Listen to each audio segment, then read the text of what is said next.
The final award of the evening, the World Demolition Awards Contract of the Year.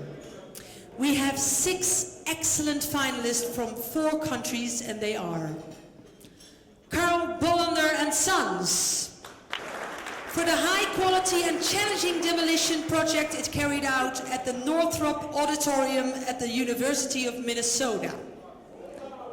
Next, Coleman and Company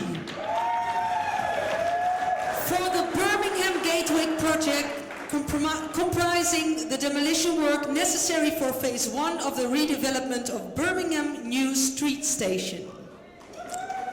Third is Cuddy Group for the work it carried out as part of the emergency response team dealing with a fire at the former Metoy Playcraft factory in Swansea.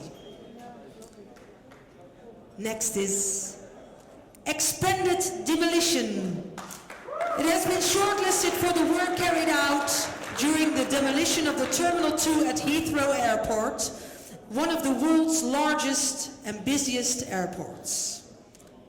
Fifth on our list, and from Germany, Richard Liesegang for the dismantling of 5 cooling towers at the RWE Energy Power Station. And finally, our first ever finalist from Mexico, Soluciones Técnicas.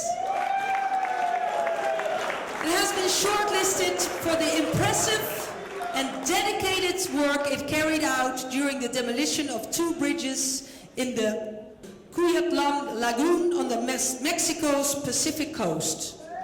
Well, the judges found this category exceptionally difficult, as the standards were remarkably high.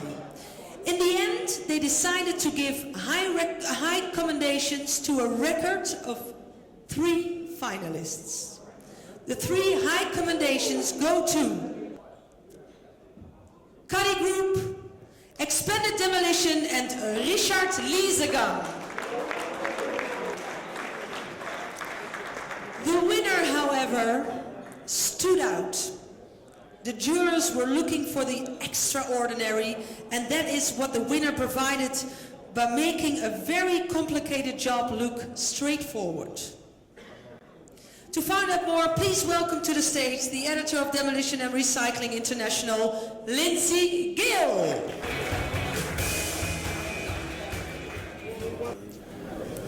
We never expected to hand out 3 highly commended in one category. We thought 1. The 3 that received those should be really proud of the fact. It was incredibly difficult for the judges to decide between the 4 companies. It took a lot of argument, a lot of discussion. But I can say that the winner of the award is, in fact, I've been told to shout it actually, Coleman and Company.